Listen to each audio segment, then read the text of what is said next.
آگ جل چکی ہے، ابراہیم علیہ السلام کو پھینکنے کی تیاری ہے. کون پھینکے؟ آگ کے قریب جانا ممکن نہیں تھا، تو قریب جا کر ہی آگ میں پھینکنا تھا نا. تو کیسے پھینکا جائے؟ اب شیطان آ گیا.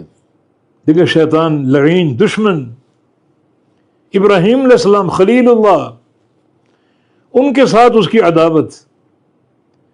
مشورہ دیا منجنیق کے ایک آلہ تیار کرنے کا، جس آلے میں دور سے جیسے گولے برسائے جاتے ہیں توپ سے، دور سے ان کو پھینکنا ممکن ہوگا.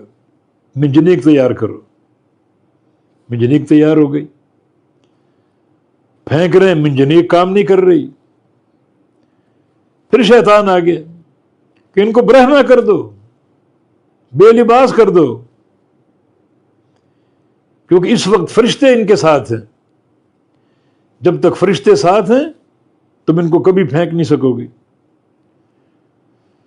بے لباس کر دو کہ فرشتے چلے جائیں گے، پھر پھینکنا آسان ہوگا.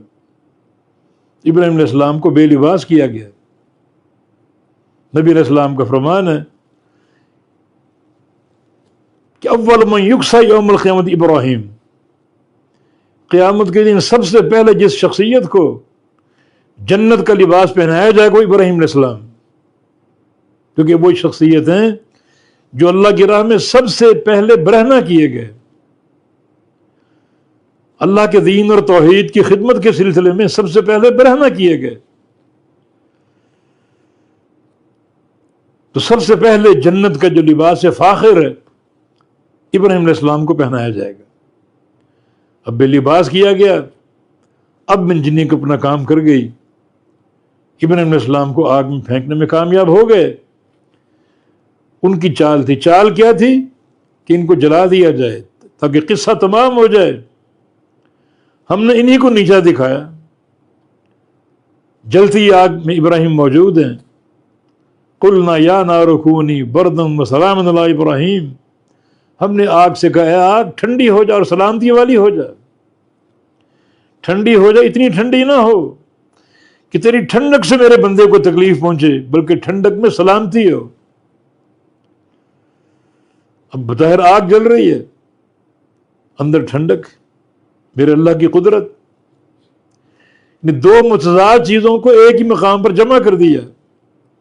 آگ بھی ہے، ٹھنڈک بھی ہے.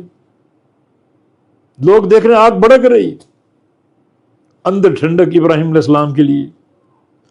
حالانکہ آگ گرم ہوتی ہے، مگر یہ گرم اور سرد ٹھنڈک، وہ ٹھنڈک بھی سلامتی والی اللہ نے اکٹھی کر دی. اللہ کی شان اور اس کی قدرت. ابراہیم علیہ السلام محفوظ اس آگ سے باہر آ گئے. اب دیکھ لیا کہ یہ قوم ایمان لانے والی نہیں ہے، بتوں کو توڑ پھوڑ دیا، اور یہ آگ کی حجت بھی ان کے ناکام ہو گئی. دلائل کے میدان میں مات کھا گئے، ایمان نہیں لا رہے. ٹوٹل 3 افراد تھے ایمان والے، ابراہیم علیہ السلام، ان کے بھتیجے لوط علیہ السلام اور ان کی بیوی.